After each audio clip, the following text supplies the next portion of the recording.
and Good News from New England, 1624. A number of different men contributed to writing a relation which strung together detailed descriptions of various events. Sent back by ship and printed in London, it appeared without any authors named. G. Mort, who had not been in Plymouth, signed a preface written in London, and the little volume came to be known somewhat misleadingly as Mort's Relation.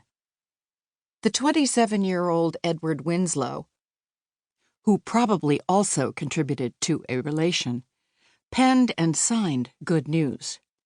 At the end of the decade, William Bradford began writing a history that is today known as Of Plymouth Plantation. When he first took up his pen, he described events only up until the time of the landing. Later, he returned to the project, continuing his account to chronicle life in Plymouth through its first 2 decades. Although it remained unpublished for centuries, Bradford's history informed the writings of others because the original handwritten document circulated. Bradford's manuscript was especially important for his nephew, Nathaniel Morton, who in his New England Memorial, published in 1669, spread information gleaned from Bradford to a wider audience. A century and more later, readers of these books pulled out particular stories of the signing of a governance agreement, of the meeting with Squanto, known more often in the original sources and therefore in later chapters here as Tisquantum, and of a multi-day fall gathering celebrating a first successful harvest. Yet these famous tales represent a selection out of long and detailed narratives that tell many stories. More than a century passed before the people of Plymouth began to promote their history as a significant founding moment. Interestingly, the rock, which is the only commemorative touchstone without any direct link to early writings, gained prominence first. In 1742, Plymouth residents, trying to determine the landing site, hit upon the rock with the assistance of an elderly inhabitant. Amid a rising interest in local history, Plymouth leaders in 1769 organized a Forefathers' Day.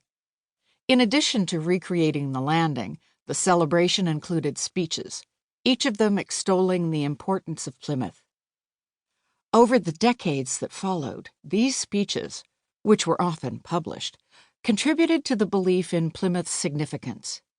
Invariably, speakers extolling Plymouth after the Revolution linked its early history to the eventual creation of the United States. In these accounts, the Mayflower Compact held a key role. The agreement was depicted as establishing democratic principles of broad participation and community cooperation. Save for the improbably placed rock, all the well-known Plymouth scenes emerged directly from writings penned by participants, which were selected for their edifying lessons and repeated regularly. Plymouth gained a place in our national mythology because 18th-century New Englanders, many of them descendants of the first colonists, sought to promote the region as the source of American values. Their efforts began even before the American Revolution, but expanded in the years after independence. Plymouth's advocates elevated it over other settlements in New England for a number of reasons. It was first, certainly, but Plymouth also escaped association with the worst of local history. Plymouth executed neither religious radicals, as the Massachusetts government did with 4 Quakers, nor witches, as the jurisdictions of both Massachusetts and Connecticut did, Massachusetts most infamously in Salem in 1692. Plymouth appealed because it could represent a heroic past in which valiant settlers faced and overcame their fears in a new land, and because it had no taint of religious intolerance. Those New England boosters who promoted Plymouth found in it a perfect foil for Virginia, with its story of Princess Pocahontas's rescue of John Smith. That southern colony had in fact been first among the 13 that initially formed the United States, and Virginians were promoting their own early history in a bid